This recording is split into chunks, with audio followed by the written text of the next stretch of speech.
안녕하세요. 검단신도시 검단 부동산 프로 남수란 공인중개사입니다. 지난번에 세금 관련 설명으로 홍준희 세무사님과 함께 촬영을 했었는데요. 오늘 두 번째입니다. 오늘은 우리 어떤 이야기를 나눠볼까요?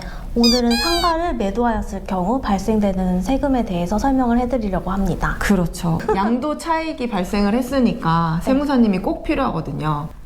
절세해 주셔야죠. 네, 절세해드리겠습니다. 네, 그럼 이제 매매 관련해서 이야기 한번 나눠볼게요.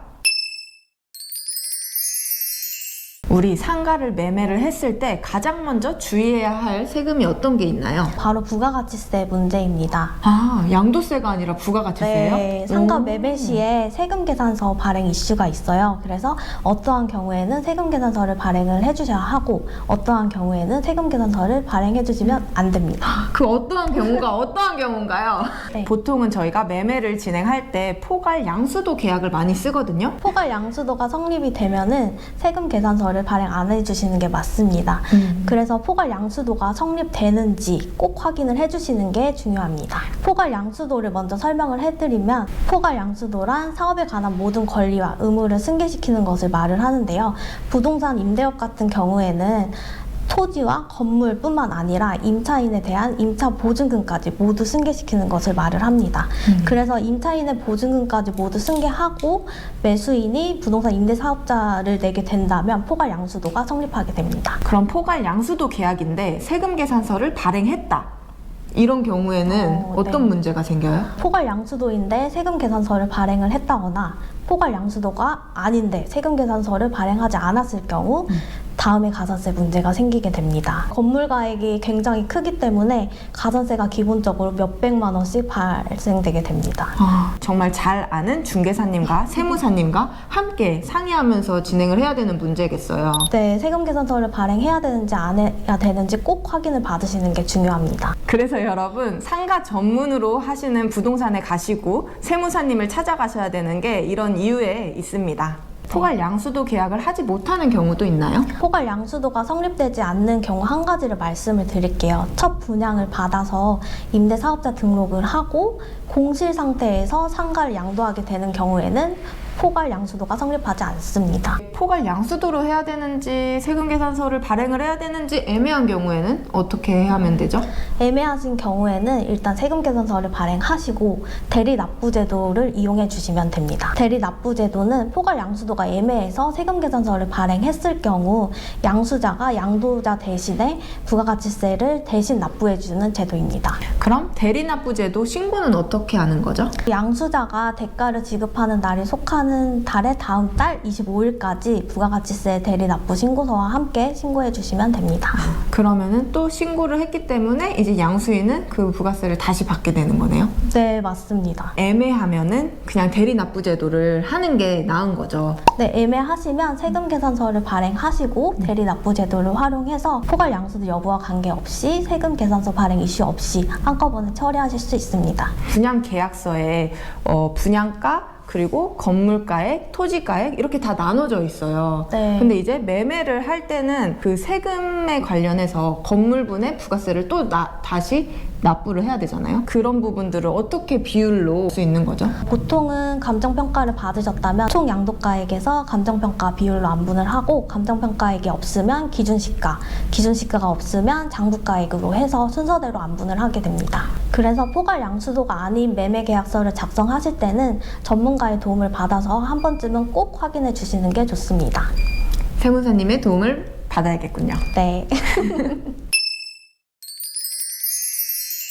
네. 근데 이제 부가세 부분을 잘 해결을 했으니 그 다음에 양도 차익이 생겼을 거 아니에요. 그 부분에 대해서 얘기를 좀 해주세요. 양도소득세는 부동산을 양도함으로써 얻는 이익에 대해서 부과되는 세금입니다. 그래서 양도한 달의 말일부터 2개월 이내에 신고 및 납부를 해주셔야 합니다. 세무사님, 양도 차익이 발생했기 때문에 내야 되는 양도소득세지만 내기 너무 아깝거든요. 그렇죠. 조금이라도 줄일 수 있는 방법 없을까요? 사실 줄일 수 있는 방법은 많지가 않습니다. 세무사님 해줄 수 있는 거 아니에요? 너무 뻔한 것밖에 없어요. 취득록세라든지 취득할 때 납부하셨던 법무사 비용, 뭐 중개 수수료 그것밖에 없습니다. 없어요? 네.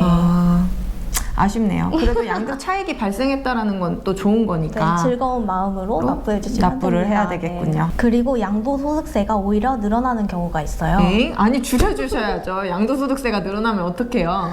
부동산 임대업으로 종합소득세 신고를 하실 때 세금을 당장 적게 내고 싶으셔서 건물에 대한 감가상각 비용을 처리를 해서 당장 종합소득세를 줄이는 경우가 있어요. 아, 네네. 네, 이때는 양도세를 계산할 때 본인이 감가상각 비용 처리한 만큼 양도차익에 가산을 해주셔야 합니다. 아, 그러면은 종합소득세 때 많이 줄였다. 이렇게 되면은 양도세 때 조금 더 올라갈 수 있다는 거네요. 많이 확 올라갈 수가 있습니다. 오, 아까 감가상각 비용 처리 이 부분을 네. 얘기를 해주셨죠. 이게 뭐예요? 흔히 중고차 팔 때 감가 맞았다라는 오, 표현을 네네. 쓰게 되죠. 네. 건물도 똑같이 내용 연수가 지날수록 가치가 떨어졌다고 봐서 감가상각 비용 처리를 하게 됩니다. 아, 예시를 들어주실 수 있나요? 예를 들어서 건물 가액이 2억 원이라고 가정을 하고 이 건물을 20년 동안 감가상각 비용 처리를 한다고 가정을 해볼게요. 그러면 1년에 1,000만 원씩 비용 처리가 가능합니다. 그러면 내 임대 수입이 2,400만 원이라고 가정을 한다면 거기에 1,000만 원 정도 비용 처리가 더 가능한 거죠. 그렇게 해서 당장의 종합소득세를 적게 내시게 줄이는 되는데 거고. 네, 네. 이제 양도세를 계산을 할 때 5년 동안 감가상각 비용 처리를 계속 하다가 건물을 팔게 되는 경우 그러면 5천만 원을 감가상각 비용 처리를 하셨겠죠. 그러면 그 5천만 원을 양도차익에 가산을 해주셔야 합니다. 그렇군요. 네. 중요한 거는 네. 5천만 원이 가산될 경우 누진세율 구간이기 때문에 세금이 확 뛰어요. 그래서 정말 주의를 해주셔야 돼요. 아, 네, 아무튼 그런 부분에 대해서 세무사님이 조금 더 절세를 해주세요. 당연하죠. 우리 매매를 할 때는 부가세 부분하고 양도소득세 부분을 주의를 하면 되는 거죠.